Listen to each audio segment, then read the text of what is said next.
মৰমৰ ছাত্ৰ ছাত্ৰীসকল তোমালোকক মই মোৰ চেনেলটোলৈ স্বাগতম জনাইছোঁ। আজি মই ক্লাছ 6ৰ সমাজ বিজ্ঞান সমাজ বিচিত্ৰা পাঠ্যপুথিৰ পাঠ 2 সময় মণ্ডল আৰু মানচিত্ৰ পাঠটোৰ অনুশীলনীৰ প্ৰশ্নসমূহৰ উত্তৰসমূহ আলোচনা কৰিম। গতিকে তোমালোকে ভিডিঅ'টো প্ৰথমৰ পৰা শেষলৈকে চাবা। অনুশীলনী 1ৰ 1 নম্বৰত দিয়া আছে তলৰ প্ৰশ্নবোৰৰ উত্তৰ দিয়া। ক নম্বৰ প্ৰশ্নটো হৈছে দুটা সময় মণ্ডলৰ মাজৰ সময়ৰ ব্যৱধান কিমান? তোমালোকে উত্তৰত লিখিবা দুটা ওচৰা ওচৰি সময় মণ্ডলৰ মাজৰ সময়ৰ ব্যৱধান সাধাৰণতে 1 ঘণ্টা হয়।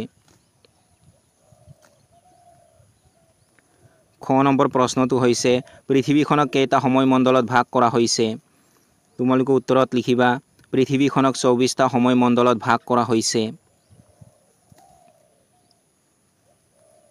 গ নম্বৰ প্ৰশ্নটো হৈছে ভাৰতৰ মাজেৰে যোৱা কোনডাল দ্ৰাঘিমা ৰেখাৰ সময়ক দেশখনৰ মান সময় হিচাপে গণ্য কৰা হৈছে?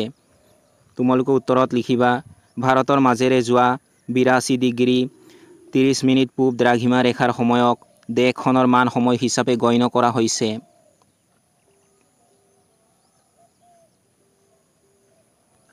দুই নম্বৰ প্ৰশ্নটো হৈছে সময় মণ্ডল কেনেকৈ গণনা কৰা হয়? তোমালোকে উত্তৰত লিখিবা সময় মণ্ডল গণনাৰ লগত পৃথিৱীৰ আহ্নিক গতি বা আৱৰ্তন গতিৰ এক বিশেষ সম্বন্ধ আছে। পৃথিৱীয়ে নিজ মেৰুদণ্ডৰ ওপৰত নিৰ্ভৰ কৰি পশ্চিমৰ পৰা পূবলৈ গতি কৰি 24 ঘণ্টাত সম্পূৰ্ণ এপাক ঘূৰে। এপাক ঘূৰোঁতে অৰ্থাৎ 24 ঘণ্টাত পৃথিৱীয়ে 360 ডিগ্ৰী কোণ সম্পূৰ্ণ কৰে। গতিকে দ্ৰাঘিমাংশ হিচাপে 1 ঘণ্টাত পৃথিৱীয়ে 15 ডিগ্ৰী অতিক্ৰম কৰে। মুখ্য দ্ৰাঘিমা ৰেখা 0 ডিগ্ৰী সময়ৰ লগত প্ৰতি 15 ডিগ্ৰী দ্ৰাঘিমাংশৰ মূৰে মূৰে 1 ঘণ্টা যোগ বা বিয়োগ কৰি সময় মণ্ডল গণনা কৰা হয়। অনুশীলনী 2ৰ 1 নম্বৰত দিয়া আছে তলৰ প্ৰশ্নবোৰৰ উত্তৰ দিয়া। ক নম্বৰ প্ৰশ্নটো হৈছে মানচিত্ৰৰ উপাদান কেইবিধ আৰু কি কি? তোমালোকে উত্তৰত লিখিবা মানচিত্ৰৰ উপাদান 4 বিধ। সেইকেইটা হ'ল দিশ, দূৰত্ব, অৱস্থান আৰু সাংকেতিক চিহ্ন।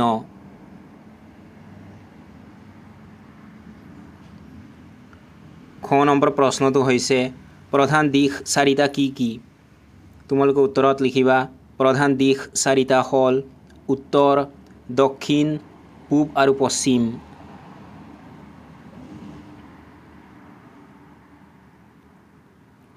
গ নম্বৰ প্ৰশ্নটো হৈছে মানচিত্ৰৰ মাপনি বুলিলে কি বুজা?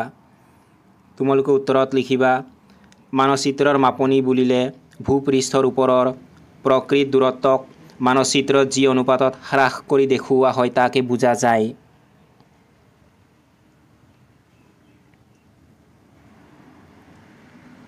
দুই নম্বৰ প্ৰশ্নটো হৈছে কিছু ক্ষেত্ৰত গোলকতকৈ মানচিত্ৰ কিয় বেছি সুবিধাজনক?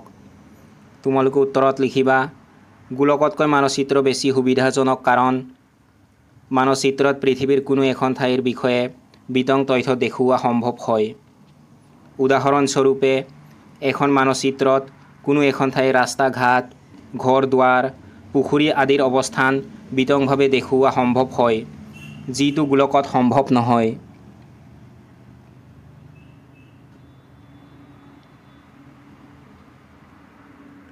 তিনি নম্বৰ প্ৰশ্নটো হৈছে মানচিত্ৰ আৰু নক্সাৰ মাজত পাৰ্থক্য কি?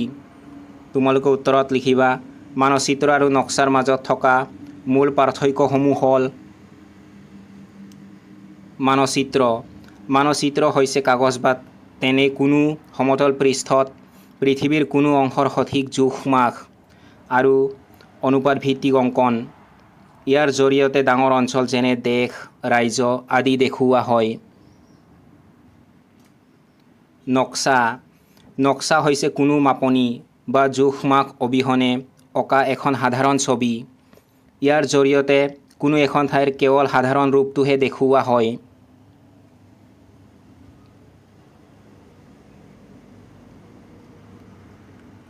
চাৰি নম্বৰ প্ৰশ্নটো হৈছে মানচিত্ৰ অধ্যয়নৰ ক্ষেত্ৰত সাংকেতিক চিহ্নবোৰে কিদৰে সহায় কৰে?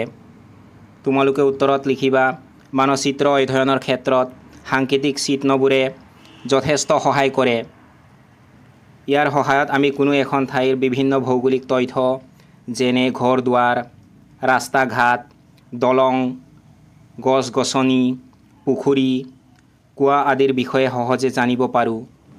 এই চিহ্নবোৰ বিশ্বজুৰি একে হোৱাৰ বাবে যিকোনো ভাষাৰ মানুহেই এইবোৰ বুজিব পাৰে।